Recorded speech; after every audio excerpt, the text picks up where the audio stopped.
Well, thank you very much. What a nice setting this is. This is something we spent a lot of time and effort bringing the White House back to a level that it should be at. For essentially 200 years, no work was done on it. It lived on its own merit, but we thought it was proper. If you look at the exterior, you'll see it's all been redone and in perfect shape. It's good for another 200 years, okay? That's the way I look at it. But very important. It's such a symbol, such a representative symbol of us, of what we stand for, and we're very proud to have done it. We're building outside. We're building a beautiful heliport, which has been asked for many, many years. A helicopter would land on wet grass, and it was bad and dangerous. And as you know, over there, we're building a military complex and a ballroom that will be second to none anywhere in the world. We have President Xi coming in 2 weeks, and I was over in China 2 months ago, and we saw the Great Hall of China. Well, now we're going to have a Great Hall, too, in the United States, so it's very important, very, very important. And I want to thank you all and welcome you to the White House as we celebrate back-to-school season in America. It's a big deal. We're delighted to be joined by many incredible parents, devoted teachers, exceptional educators, and star students from all across the nation. In fact, we have so many star students, I want to make offers to some of you to come and join us as soon as you get out of college, because we want stars. We want smart people. We like smart people. Some people say, oh, that's not nice to say. No, we want smart people. I want to thank our great Secretary of Education, a fantastic woman, by the way, my friend and all of that, but she's a fantastic woman. Nobody like her. Linda McMahon. Nebraska Governor Jim Pillen. Jim, thank you very much. Thank you. Look good. Arkansas Governor Sarah Huckabee Sanders. Thank you. Thank you, Sarah. Chairman of the House Education Committee, Tim Walberg. Thank you very much, Tim. Good job. And our press secretary, a mother of two. And, well, she decided she loved her children more than she loved Donald Trump. I'm very upset about this. She has to go home and spend time with her children. That does happen on occasion with some people when they love their children, and she does. And Caroline, congratulations on your newborn, your perfect newborn. And she's done a fantastic job. She's been a great, great press secretary. Now, if I say you're the best of all time, I have Sarah sitting here, so I'll have, but let's put it this way, they were both great. Okay, is that all right? But from the very beginning of our country, Americans have understood that there's no job more important than teaching our children to become happy, healthy, proud, productive, and flourishing citizens. And unfortunately, in the 4 years I took office, and since I took office, our educational system itself was really, it was incredibly, before I got here, it was weaponized like everything else in our government. Everything was weaponized against the goals that we all stand for. And under the last administration, extreme ideologies such as critical race theory and transgender insanity were forced upon our children as young as 4 and 5 years old. Transgender didn't work. Students were taught that our heroes are villains. The FBI was used to target patriotic parents at school board meetings. And meanwhile, far too many government-run schools failed at the basics. And you just have to look at the charts. They were failing at a thing called education, with only 30% of the students proficient in reading and math. That was under the last administration. Under the Trump administration, we're systematically ending every single one of these radical left betrayals, and we're putting the parents back in charge. They're the ones that love our children. They're the ones that should be in charge. So immediately upon taking office, I signed an executive order to ban critical race theory and to ban transgender ideology from public schools. That was a big deal. We banned men from playing in women's sports. That was so easy to do. I don't get it. They're still arguing. They're still fighting. I saw a Democrat congressman the other day fighting an anchor that was, I would say, somewhere in the middle, but fighting an anchor on men playing in women's sports. And I said, I hope they keep doing that, because it's got to be impossible to win a race politically. Just crazy. I've never seen anything like it. But it continues out there, although we've had big court victories, as you know, and we've largely stopped it. Every public school in America is now on notice that if they tell a child that they're trapped in the wrong body, they are committing child abuse. And as we remove the far-left extremism from the classroom, we're taking historic action to ensure that every child in America has access to a first-class education. The United States spends more money on education than any other country in the world by double, and our results should be better than they are. I would look at lists where we're rated out of the 40 top nations, we're rated number 38, 39, and number 40 with all the money we spent. But Linda has changed that so rapidly and so drastically, and frankly, it's shocking how fast it's gone under her leadership. 1 year ago, as part of the Great Big Beautiful Bill, we passed the Education Freedom Tax Credit, the largest ever expansion of school choice, and we want, thank you, and we want every parent to have the power to send their child to a high-quality school that shares their values. It's so important. With us today are Caleb and Jocelyn Griffith and their beautiful family from Statesville, North Carolina, great place. They've 3 biological sons and 2 foster children. School choice and education freedom scholarships are going to give these kids more opportunity than ever before. And I'd like to ask Caleb and Jocelyn to come up and say a few words, please.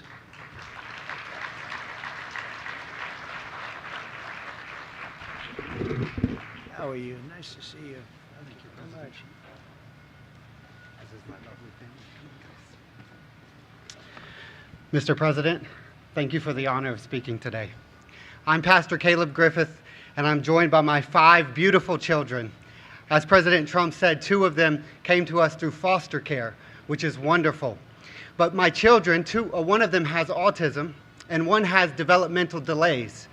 And although they qualify for an IEP, because of the situation, they were unable to get them. So we've been unable to access the support and help they need to be successful.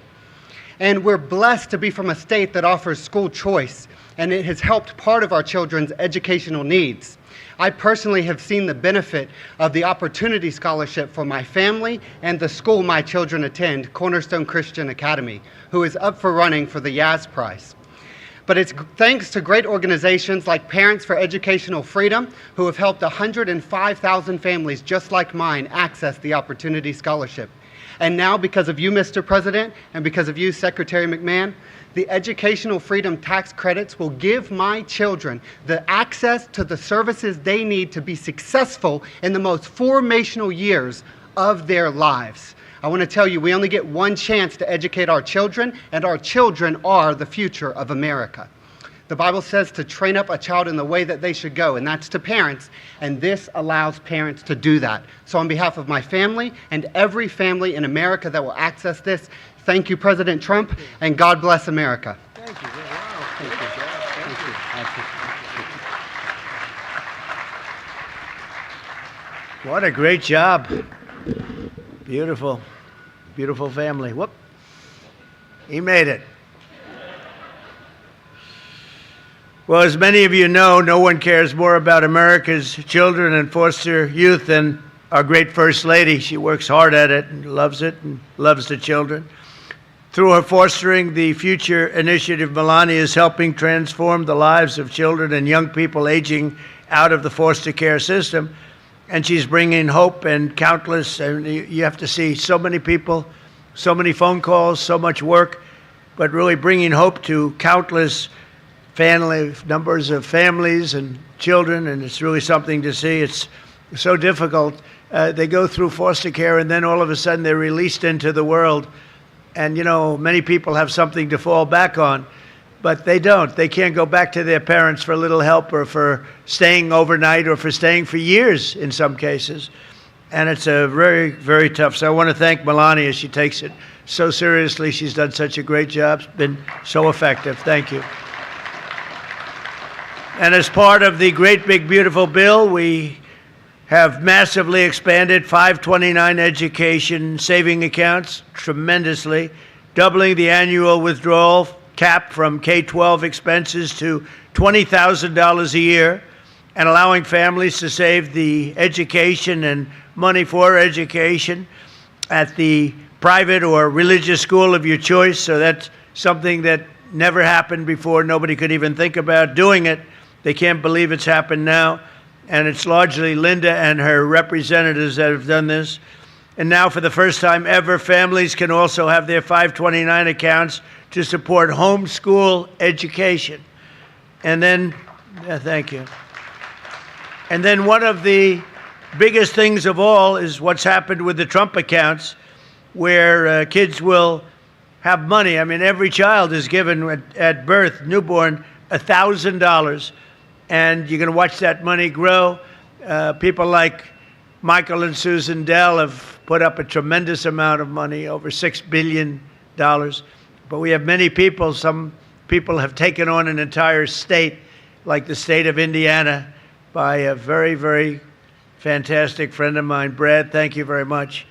And some very wealthy people and very wealthy companies are putting up tremendous amounts of money. The Trump accounts is being talked about all over the world. It's very good and very hot. Joining us today, Marina and Hubert from Jacksonville, Florida. They've been homeschooling their 3 children for 11 years and will benefit enormously from the new policy. The amount of money they're getting is something that they can very much use, and it's something that wouldn't have happened without the Trump administration. So Marina and Hubert, please come up and say a few words.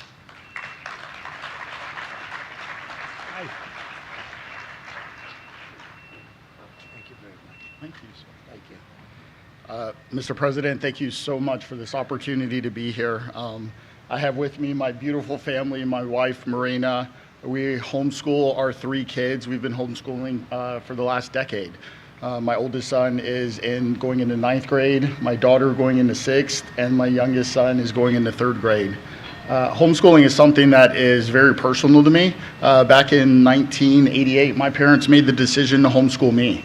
And so I was homeschooled from kindergarten all the way through the 12th grade. And I've been blessed with the opportunity to do the same for my family. Back in 1988, homeschooling wasn't popular. And there was not, I don't think, a president who was supporting us. At this time, to see your administration and all that you've done for homeschooling families not only means the world to me, but to also all the other homeschooling families that are out there. With the great big beautiful bill, the expansion of 529, oftentimes with homeschooling or one income households, because I'm working and my wife is schooling the kids. So being able to have the extra resources to provide them with their needs, and also the option to support our children in the way that we see fit means the world. So I just want to thank you for everything that you've done. Great parents. You have great parents. Thank you so much. Thank you very much. That's beautiful, beautiful family. Thank you. Well, I'm very proud to say that the Trump administration's achieved more for the benefit of American children in less than 2 years than most administrations do in many years. 8 years, or frankly, you can take 2 or 3 administrations, put them together. They haven't been able to do what we did. After decades of racist policies and illegal quotas, we brought back the merit system into education. We're back on the merit system, which is what made our country great in the first place, so that our children will always be judged by the achievements and qualifications, not by the color of their skin or any other reason. We issued a guidance for protecting the right to prayer, and we now protect prayer in the public schools. They're totally protected. And last year I signed a historic executive order to begin the process of eliminating the Federal Department of Education, getting them out of Washington, and bringing education back to the states, the most important thing.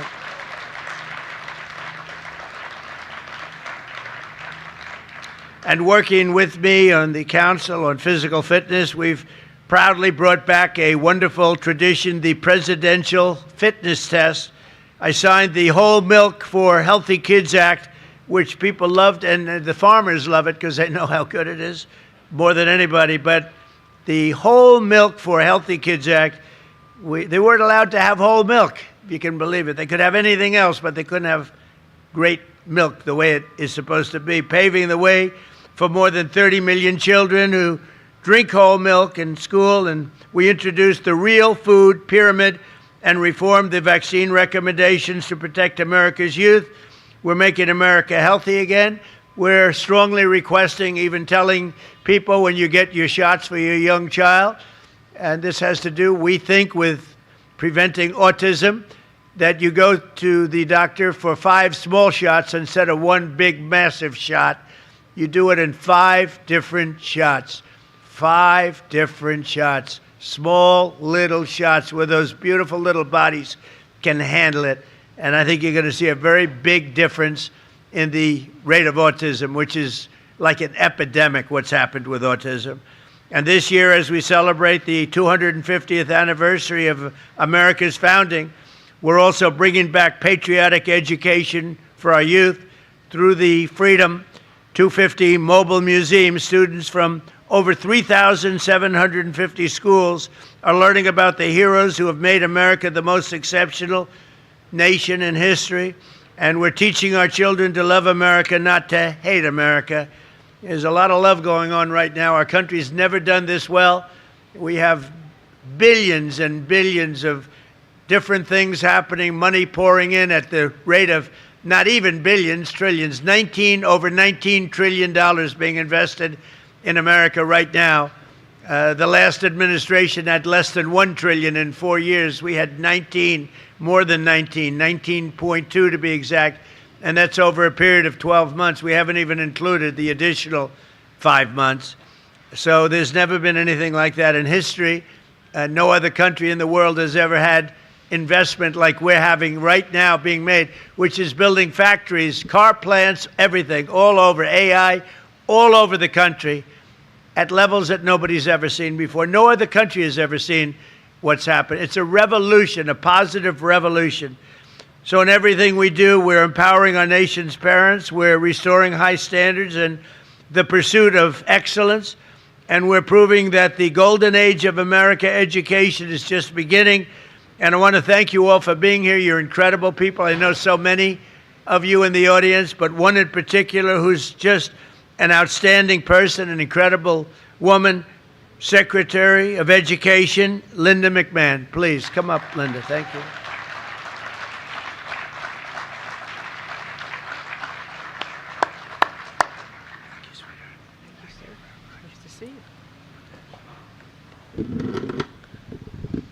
We get it down to my speed, which is always the case when I come up to the microphone. We have to adjust it.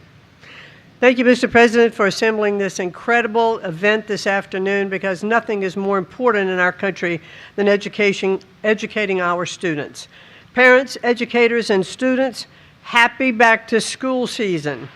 This school year marks a return to common sense in American education, and it's all thanks to the leadership of our president, President Trump. I remember when President Trump called me shortly after the Biden's administration 2024 Nations Report Card, or NAEP, as you've heard, scores were released, and he told me he was angry and he was also embarrassed by where these scores were.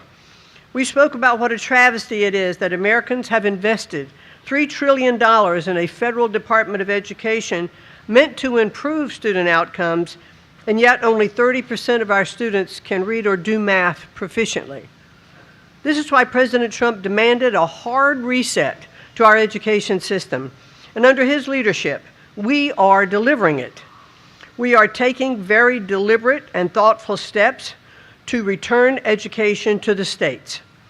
This school year, American parents and students have so much to be excited about because the Trump administration is steering education back to its rightful focus, serving students, so that they are prepared for successful futures.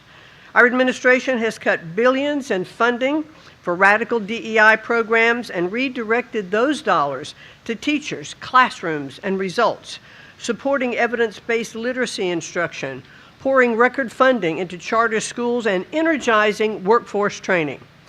Key decisions that once sat with bureaucrats here in Washington, D.C. are moving to where they belong, to the hands of educators, parents, and local leaders who know these children best. 6 states now hold the first ever returning education to the state waivers, freeing over $100 million from federal micromanagement. These waivers allow state leaders to direct federal dollars towards what makes the most sense for their students and not what Washington thinks is best for those students.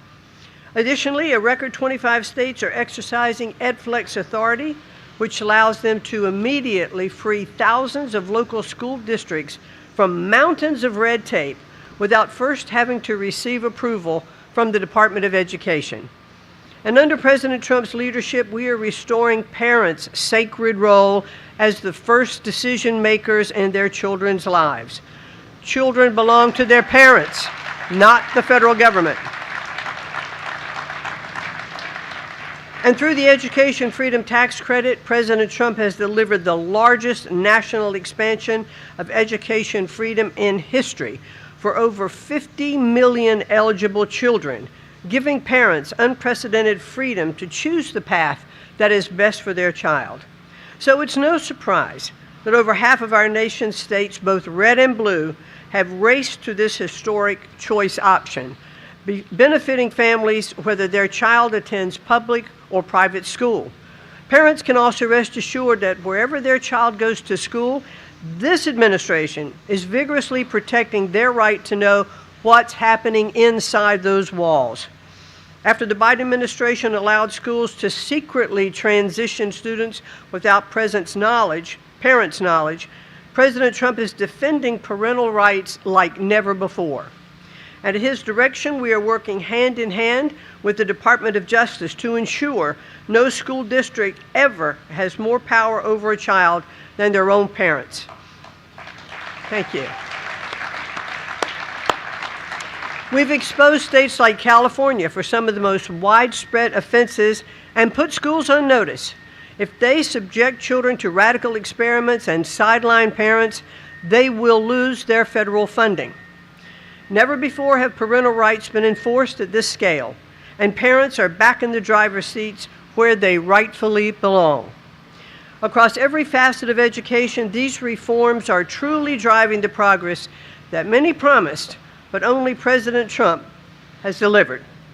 We are breaking the grip of the education monopoly in D.C. and putting the future of our children back into the hands of those who know them, love them, and are best positioned to help them reach their God-given potential.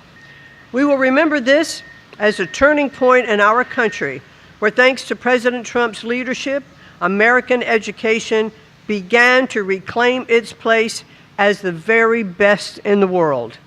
Thank you all, and have a great and wonderful school year. Great job, honey. Thank you, sir. Nice to see you. Thank you.